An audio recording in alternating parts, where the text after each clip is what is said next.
En fait, je voulais à tout prix, en gros, mourir. Parce que je me disais, la douleur que j'y vais tous les jours ne pouvait pas être pire que le feu, que n'importe quel suicide. Ils m'ont mis un revolver sur la tempe, ils m'ont demandé la somme de 100 € et ils m'ont dit si demain tu ne les ramènes pas, on te tuera, on fera la peau à ta famille. À la veille de la journée nationale de lutte contre le harcèlement à l'école, notre grand témoin est une maman qui a décidé de dépasser sa souffrance pour alerter sur ce fléau qui touche quand même un enfant sur 10. Son fils s'est suicidé en avril dernier, la mort comme seule issue pour stopper la spirale de la violence physique et psychologique.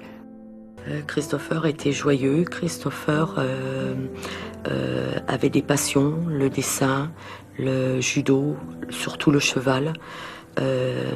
Il voulait toujours être premier. Des moqueries tous les jours, tous les jours, tous les jours. Le soir, la nuit, des messages d'insultes. T'es une sous-merde. Ils l'ont écrasé. Tu vas à l'école encore? Non, j'ai arrêté l'école. Ah, et depuis combien de temps? Ça va faire 3 mois, 3-4 mois. Tu supportais plus? Non.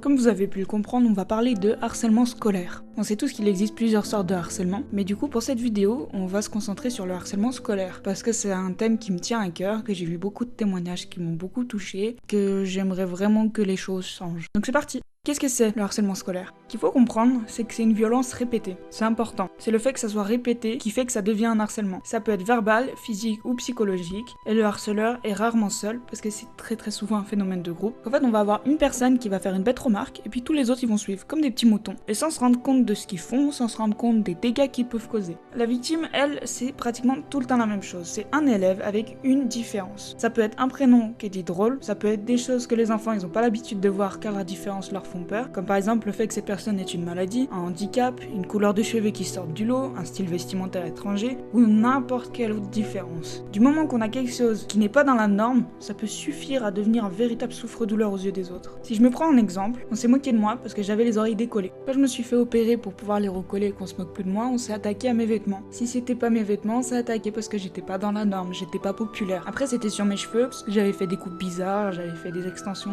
violettes, j'avais fait une coupe mulet mais avec des pics au-dessus. Enfin, j'ai essayé pas mal de choses et à chaque fois on se moquait de moi parce que les gens ils trouvent toujours quelque chose. Du moment que ça sort de la norme, ça sort de leur petit confort, ils savent pas réagir, il faut qu'ils se moquent de vous. Moi ça m'a pas personnellement trop atteint parce que j'avais trop de problèmes à côté et du coup c'est pas vraiment devenu un harcèlement parce qu'il y avait pas vraiment de phénomène de groupe. Ça a duré un petit moment mais après ça s'est vite calmé parce que j'ai beaucoup de caractère et j'ai remis en place la forte tête et du coup ça a calmé tout le monde. Mais c'était un petit collège à la campagne donc ça a rien à voir de ce qui peut se passer dans les grands collèges. Si on devrait résumer le harcèlement en 3 points, ça donnerait la répétition. Parce que c'est vraiment le fait que la violence soit répétée, reproduite, réitérée, sur une longue période, qui fait que ça devient un harcèlement, et que ça rend la vie de l'enfant vraiment infernale. Le rapport de domination aussi, parce que c'est un élève plus fort contre un dit plus faible, ou tout un groupe, parfois une classe entière, comme pour le cas de Jonathan Destin, où il était seul contre sa classe, et même seul contre son collège entier, parce que ses profs ne le soutenaient pas.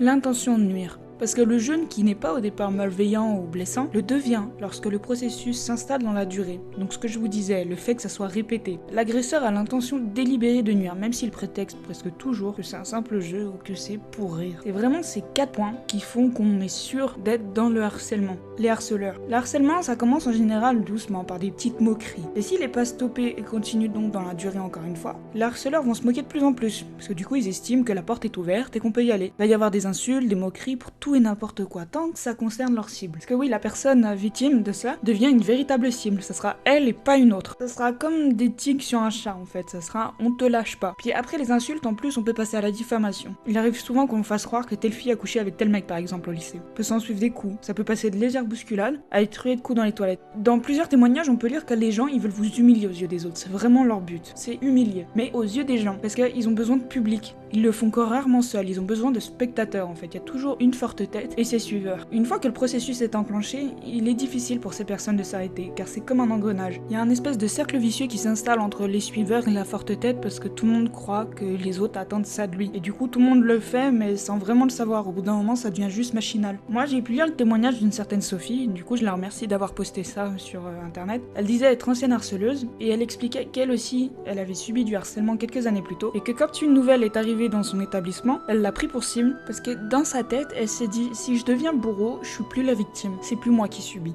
Alors c'est très égoïste et c'est pas une excuse, c'est juste une explication pour comprendre d'où ça peut venir. Et si vous êtes parent d'un enfant harceleur, que faire? Alors bien sûr c'est votre enfant et puis votre petit ange, et à la maison on sait qu'il fait jamais rien de mal. Mais faut peut-être commencer par se dire, ouais mon enfant c'est pas forcément un saint quand même.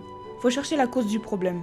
Pourquoi il a ce besoin de rapport à la domination? Pourquoi il a ce besoin d'humilier, de se donner en spectacle? S'il a ce besoin-là, si c'est juste un besoin de s'exprimer, mais qu'il fasse du théâtre. Il y a des tas d'endroits où il pourra faire du théâtre et s'exprimer. Et s'il est mal dans sa peau? Est-ce qu'il y a des problèmes à la maison? Est-ce qu'il y a une haine intérieure qu'il n'arrive pas à exprimer et dont vous ignorez la cause? Est-ce qu'il y a quelque chose que l'on ne sait pas? Parce que le punir, c'est très bien, et je suis pour, parce qu'il faut qu'il comprenne. Mais ce qu'il faut qu'il comprenne aussi, c'est pourquoi. Pourquoi? Et nous, on doit comprendre pourquoi lui, il a fait ça. Lui ou elle d'ailleurs, pourquoi cet enfant a voulu faire du mal à un autre. Il faut chercher le pourquoi. Il faut peut-être parler entre parents de victimes d'harcèlement et parents qui a l'enfant harceleur. Peut-être qu'entre vous, vous pouvez trouver deux solutions, discuter, etc. L'enfant harcelé. Alors lui, il a souvent honte de pas pouvoir se défendre tout seul et du coup, il va pas en parler. Ou alors c'est extrêmement rare. Il va juste se taire et il va subir, en espérant que ça cesse. Son estime de lui, elle va baisser, et plus le harcèlement va durer, plus elle va diminuer forcément. Il aura plus du tout confiance en lui, et s'il se défendait au début, il va finir par plus le faire du tout. Ces enfants, ils deviennent très renfermés, et ils font tout pour cacher le calvaire de l'école à leurs parents ou à leurs proches. Pour un parent, c'est difficile à voir, car les enfants, ils mentent extrêmement bien. Mais il y a peut-être 2-3 signes. Peut-être que s'il sort pas, s'il passe aucun week-end à voir ses copains, s'il est triste ou énervé quand il va à l'école ou quand il rentre, s'il dit qu'il est toujours malade, s'il évite le plus les activités comme la piscine, le sport, etc. parce que c'est les endroits où le harcèlement est le plus facile à faire, c'est possible qu'il se fasse harceler. Je dis pas évidemment qu'un enfant, un ado, ça doit être heureux d'aller au collège, au lycée, etc. Mais c'est vrai que des grosses crises d'angoisse ou comme je vous ai dit, le fait qu'il soit souvent malade, c'est pas forcément normal. Ça sera dur à déceler, hein. Ça sera peut-être très dur parce qu'on peut pas forcément le voir sur le visage de nos enfants. Mais je pense qu'on peut essayer quand même en prêtant attention à comment ça se passe à l'école. Est-ce que t'as des copains? Est-ce que tu t'amuses bien? Ces choses-là. Maintenant, le rôle de l'éducation nationale. Il y a plusieurs sortes de personnes, on va pas se mentir. Il y a des professeurs qui vont pousser au harcèlement, qui vont rabaisser les élèves. Moi, j'ai eu un peu ce cas-là, mais ça a pas fonctionné. C'est-à-dire qu'elle a essayé. Dès que tu rentrais dans sa classe, en fait, tu te faisais tailler. Et c'était pareil, hein, c'était comme les élèves. C'était si t'avais une différence, si t'avais les cheveux en pique, si t'avais des manches à froufrou. Du moment que tu lui plaisais pas ou que tu sortais un peu de la norme, elle voulait t'enfoncer. Elle a essayé de le faire plus d'une fois, elle a essayé de critiquer les gens, etc. Mais dans mon collège, ça n'a pas marché. Mais je sais que dans d'autres, ça marche. Ils disaient, regardez la veste de Jimmy, elle est pourrie, hein. Puis tout le monde se moque de lui. Puis après, ça va faire, ouais, on s'est bien moqué de Jimmy, allez, on reprend les cours. Et du coup, tout le monde va l'écouter. Parce qu'il s'est dit, ouais, on a une petite récré. Mais cet élève-là, il va le vivre très mal. En même temps, quoi de plus normal? Parce que si la personne qui a le pouvoir, entre grosses guillemets, qui a l'autorité, se permet de faire des remarques, comment voulez-vous que les élèves qui auraient tendance à faire ça ne se permettent pas de le faire? Si on leur ouvre la porte, comment voulez-vous qu'ils ne rentrent pas dedans? Et je trouve ça vraiment ignoble de se permettre de faire ça et que certains membres de la direction le savent et ne fassent absolument rien, ferment les yeux, fassent le coup des 3 singes, on n'entend rien, on voit rien, on dit rien. Ça m'énerve. Moi je comprends pas que si t'as voulu être prof, ça soit pour cautionner ce genre d'acte en fait. Je comprends pas comment t'as pu décider de faire ça dans ta vie. C'est que toi aussi tu dois être sacrément malheureux et que du coup tu devrais peut-être changer de métier. Après ça c'est mon humble avis, hein. Mais c'est comme ceux qui par exemple le savent et ne disent rien parce qu'ils veulent pas se mouiller. C'est pareil, pour moi c'est la même merde. Pour moi c'est la même chose. Dans les deux cas, tu devrais assumer. Que tu l'aies pas vu, je peux comprendre, mais si tu le vois et que tu te dis je vais pas mouiller, je vais pas m'en mêler, c'est pas mon problème, c'est pas le genre de choses que je comprends quoi. Il y a aussi des profs très bienveillants qui ne le voient juste pas, c'est pour ça que je fais cette vidéo, parce que j'espère que des profs vont tomber dessus et se dire putain mais ce que j'ai vu là, ça me rappelle telle personne et j'aurais dû agir. Moi forcément j'avais un gros problème avec le système scolaire parce que je le trouve très mal fait, c'est-à-dire que j'ai fait quand même 2 quatrièmes, 3 secondes et un CAP à distance que je n'ai jamais fini mais que je paye toujours. Donc voilà, moi j'ai un vrai problème avec le système, je ne sais pas du tout m'adapter dedans. Du coup j'espère que vous qui le pouvez, vous allez suivre ces petits conseils parce que c'est vrai que c'est pas évident forcément de repérer les signes, mais si vous êtes concerné par cette partie, il faut vraiment faire attention. Il y a des tout petits signes, tout petites choses que si on ouvre les yeux, on peut le voir. Par exemple, stopper les premières insultes, ça serait déjà pas mal. Parce que peut-être que votre élève, il va entendre, je sais pas, une insulte sur les gros par exemple, gros sac. Peut-être que sur le coup, vous dites, ouais, c'est la première fois, c'est bon, il est pas en sucre. Mais si c'est déjà 14h, que lui, il l'entend depuis 7h30, ça fait beaucoup quand même, gros sac. Ça fait 15 fois qu'il l'entend de la matinée, peut-être qu'au bout d'un moment, il va juste péter les plombs en fait. Pour ça, stopper les premières insultes. Peu importe ce que c'est, stoppez-les. Il faut pas faire la sourde oreille. Il faut pas faire genre, non, je n'ai pas vu qu'il l'a poussé. Ou peut-être qu'il l'a pas fait exprès. Non, faut stopper. Donc ce mot, c'est pour tous ceux qui se sentent concernés, les harceleurs, les professeurs, star ou n'importe qui, il faut vraiment stopper comme je vous le disais quand vous le pouvez, quand vous le voyez. Il faut stopper avant de devoir faire une minute de silence. Parce que dans les témoignages que vous avez entendus, il y en a qui sont même plus là pour en parler. Il y en a qui se sont pendus, il y en a qui se sont taillés les veines, il y en a qui se sont jetés par la fenêtre, il y en a quelques-uns qui sont encore là, on ne sait même pas comment ils ont fait. Faut pas laisser des mots détruire des vies en fait. Je trouve qu'elle est déjà assez dure comme ça, je vois pas l'intérêt d'en rajouter.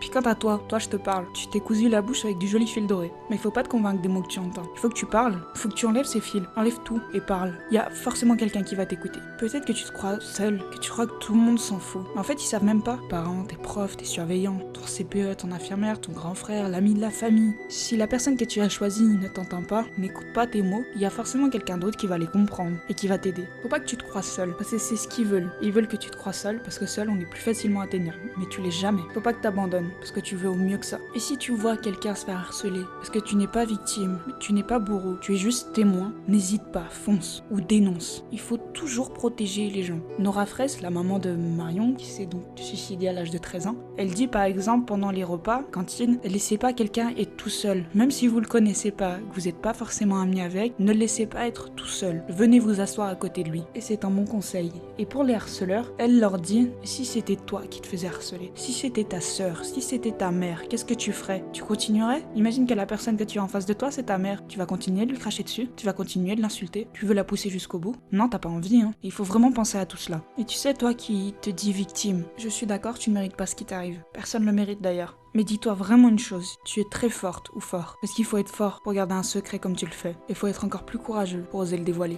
Voilà, j'espère que ça vous aura plu. Donc je vais vous mettre quelques livres ou films que j'ai pu voir qui m'ont beaucoup touché. Je vais vous mettre aussi un numéro vert, donc c'est 30-20, mais je vais vous mettre les horaires, etc. pour que vous puissiez les appeler si vous avez besoin. Il faut pas hésiter encore une fois, les numéros c'est gratuit, c'est fait pour ça, c'est des gens formés. Il y a des tas d'associations aussi qu'il faut pas hésiter à contacter. Enfin bref, en tout cas, vous n'êtes pas seul. C'est bien ce qu'il faut vous dire, vous n'êtes pas seul. Du coup, moi je vous dis à très vite et surtout portez-vous bien.